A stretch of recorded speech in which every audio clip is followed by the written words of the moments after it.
How is everybody doing today? How are you doing today? In my neck of the woods, we got a break. We got a break from the hot weather. It went down to I want to say 67 degrees, but the humidity was still there, but we got a break. And then came the rain. It just came down it filled my little pond I have on the patio. It filled it up. I didn't even have to go out there and fill it up myself. And then the birds started drinking out of the water. But anyway, I enjoyed that break. But now it's back on the rise again. But I'm loving the sunshine and the green trees. Yes. Yes.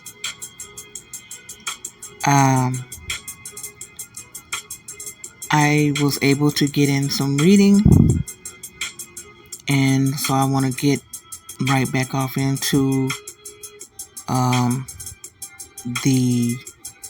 where he left off when I talked about how it was talking about the Moroccan Sultan Malai Hassan, who reigned from 1873 to 1894. So I think I'm going to spend a little bit of time with that. I'm not going to keep you too long because I know we all have things to do.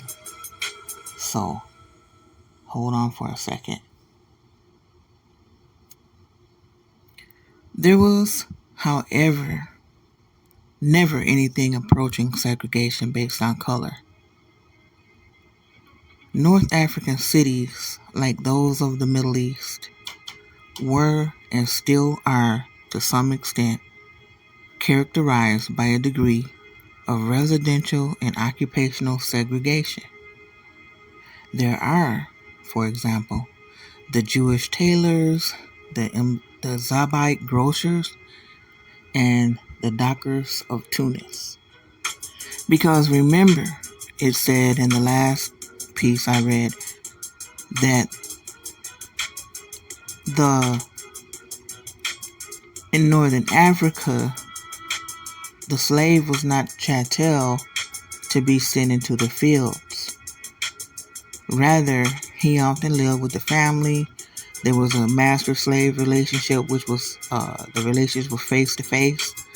The concubinage that took place was socially accepted, and the children of such unions were fully recognized and free, unlike that of chattel slavery in the United States.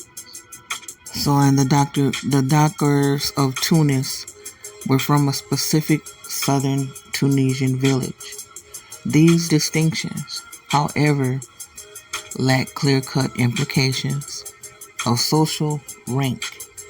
Miscegenation, always socially acceptable, has been practiced in the best of families.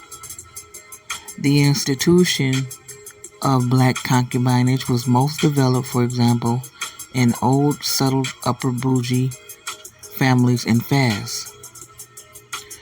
Levi Provençal, in his classic study of Muslim Spain, has observed, thus in the 9th century, just as in present-day Morocco, there was no lack of mulattoes in the Muslim aristocracy, and bourgeois, among whom they must be given this credit.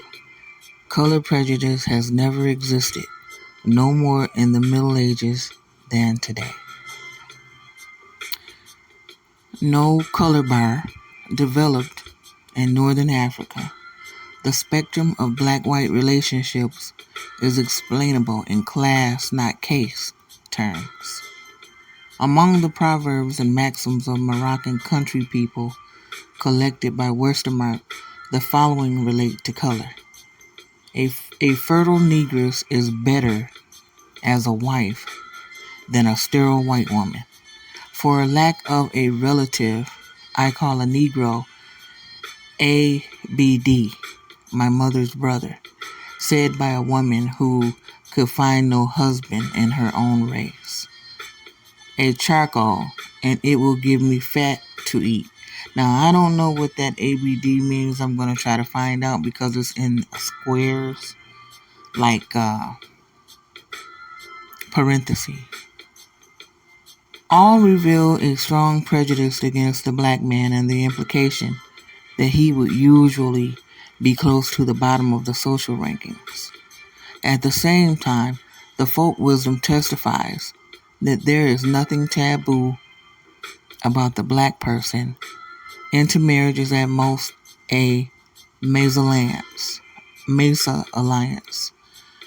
In several other proverbs, a close connection is drawn between the jinn and the Negro, black people being regarded as unlucky.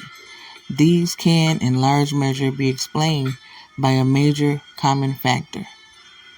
The black man in Northern Africa is a detribalized individual in a society where the extended family and tribe have been the matrix of all human intercourse.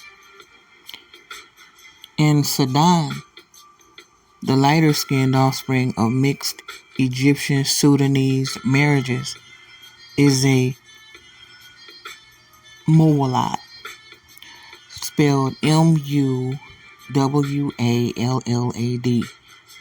a term often used in a slightly pejorative sense, even through Arabo-Muslim Sudan in many ways acknowledges the cultural leadership of Egypt, even though it says that the Arabo-Muslim Sudan in many ways acknowledges the cultural leadership of Egypt. This illustration suggests the extent to which color itself is relatively marginal in Northern Africa. A different form of prejudice is reserved for a small minority that, unlike the Mowalad and most blacks, is cohesive and even clannish. For example, the Nubians living along the Nile in Upper Egypt and Northern Sudan are forced by an inhospitable environment to send many men north into Egypt and south into the Sudan for work that will support those staying behind.